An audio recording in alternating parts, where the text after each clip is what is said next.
of the bush. Kalootou, He walks in silence. From which red road does he come? Dust on his feet.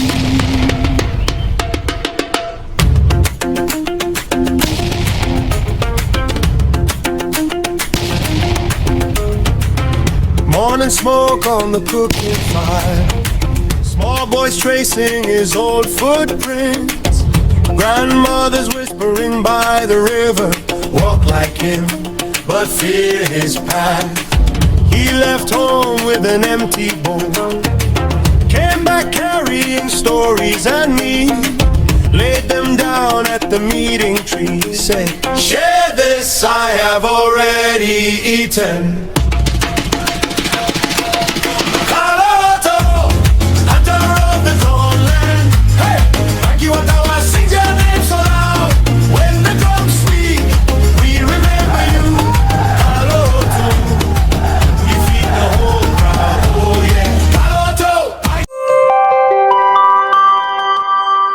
Previously on episode 5. I cannot bow to this. I will not submit. Then everything exploded. The wind snapped outward. The markings on the ground cracked. The stones trembled violently. Taruka staggered backward. Bow now! Bow now! I don't belong here. Like the great hunter of Banki Watawa, he carried her out of the shrine triumphantly to the disbelief of Taruka. What just happened? No, did he just walk away? And for the first time, Taruka is not planning from power. He is reacting to something he does not control. No king walks out. No, not from here. That man, he came before the breaking. Find him before the land learns his voice. The spirits stir, the ancient pact awakens. Awaken, spirits of the ancient wood! Unleash your fury off of this Archaeolus! Satan, just by reason! Salazar Spirana! Ignata Zwodowo! Daro Balencia Movakia! Kensastolen! Bailanazi! Find him!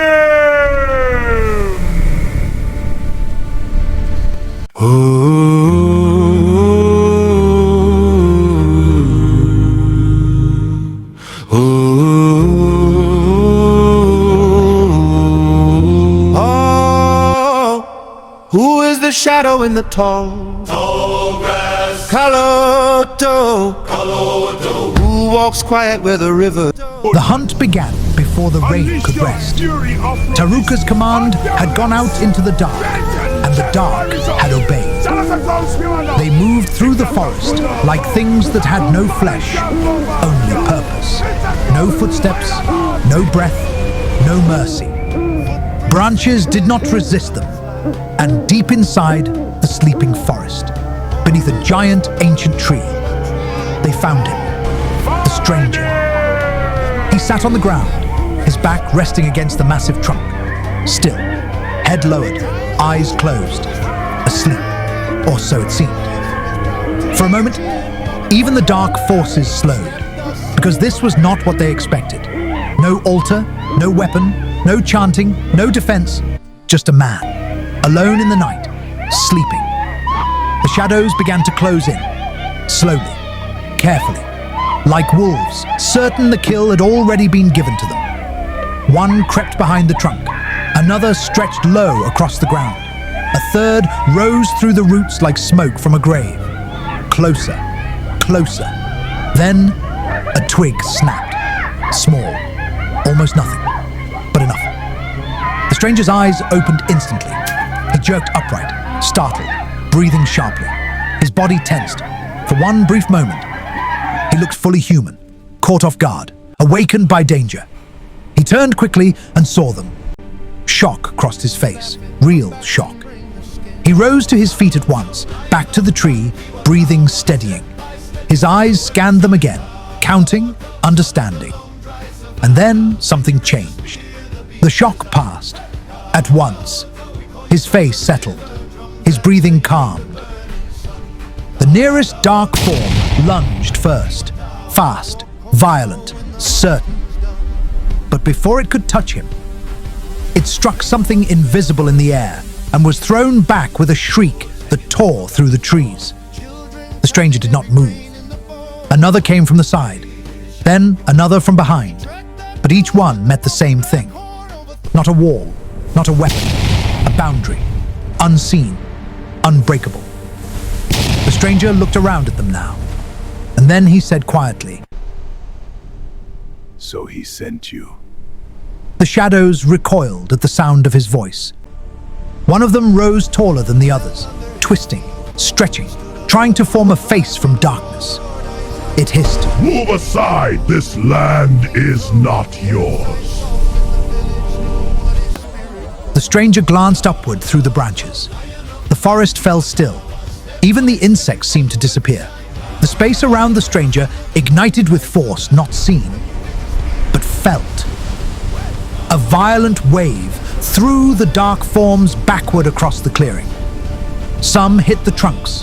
One of the creatures tried again. Desperate now, it dragged itself forward over the wet ground, reaching toward his feet, and suddenly stopped. Its whole form convulsed. The stranger stood unmoved beneath the tree. Then he spoke again, as though another presence had stepped into the clearing. You have power where men surrender, but you have none where you are refused. Tell Taruka, what bows to darkness cannot stand before light. The clearing emptied. Back at the broken shrine, Taruka waited, still, certain, listening for triumph, listening for confirmation. Instead, the wind returned first, then they came back, broken, not moving like hunters who had completed their task, but like servants who had seen something they could not survive twice. Taruka was furious. Where is he? You fools! We found him sleeping beneath the great tree. He woke. He was startled, but not for long. He asked us to tell you what bows to darkness cannot stand before light. Get out of here, you fools!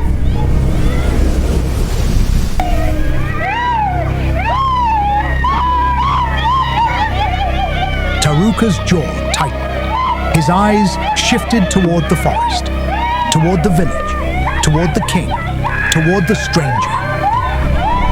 The land knows him now. He cannot be taken, so he must be named. By dawn, the village had changed, but people stepped from their huts already carrying unease that was not theirs. Dogs barked at empty paths. Birds would not settle. No one knew why, but everyone felt watched. That was how the land worked best. Not by appearing, by spreading interpretation. Kalo'otou felt it the moment he stepped out. The air was wrong. It followed us back. Kalootou said nothing, because he knew she was right.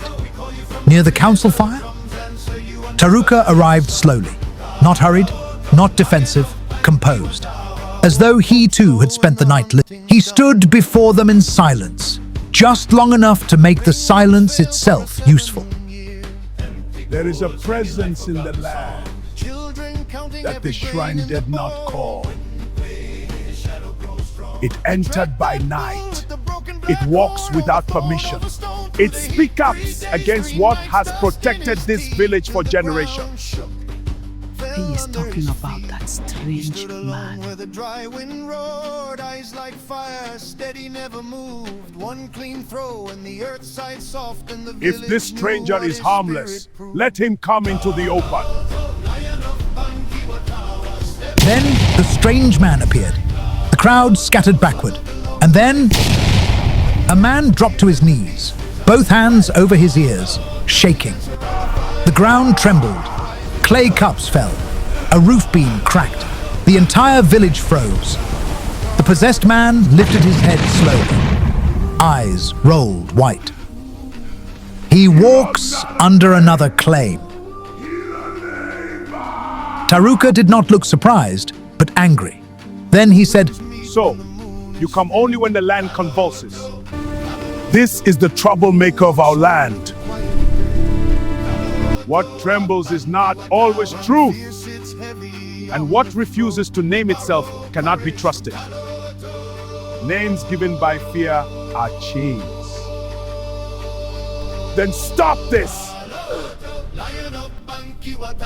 Taruka felt the shift and pointed to the man on the ground.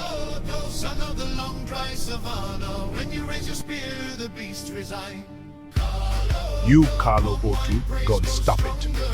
Kalo'otou understood something in the saying of it. Deeply.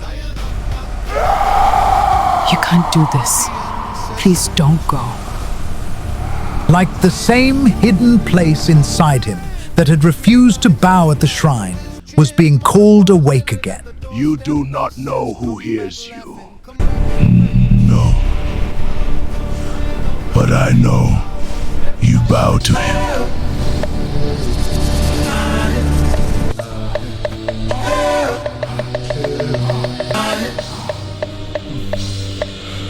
He could hear the stranger's earlier words in memory. Answer it with the voice you almost used that night. Kalootou knelt. The trembling stopped.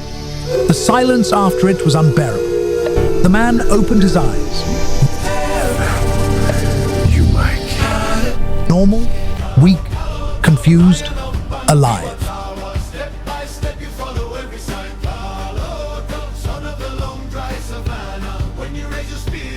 Then he walked, not into the forest.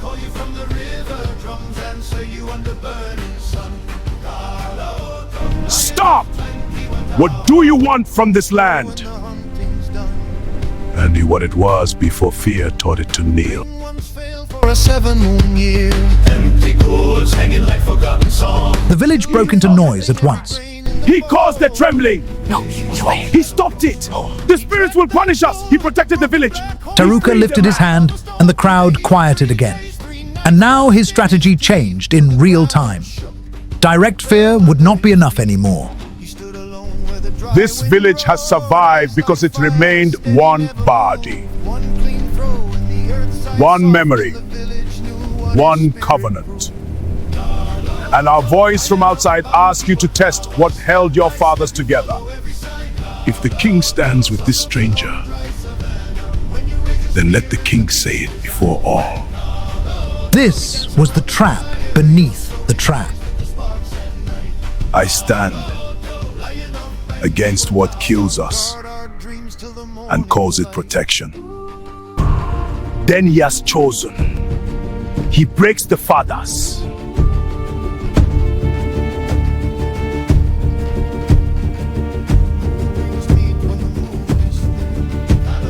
Listen, from today no one walks alone after dark. No child goes near the forest. And if the stranger enters your staff, call for the elders.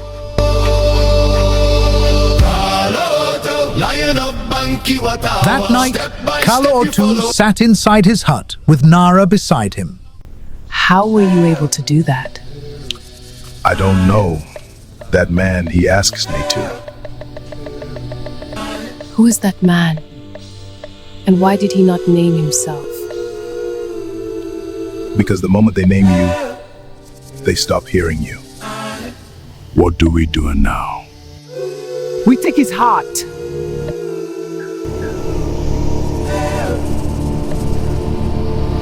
Should that we feed Shane, the king?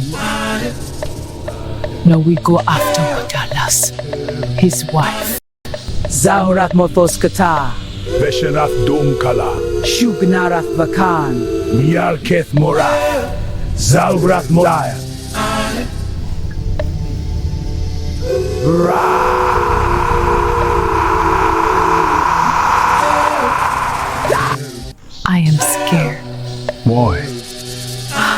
head hurts so much. Are you okay? You okay, Father? Nara. Nara. Nara.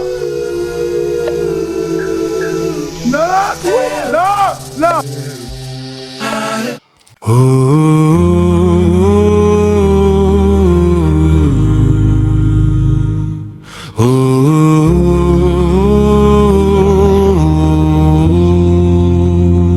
Donkey water, red dust on his feet.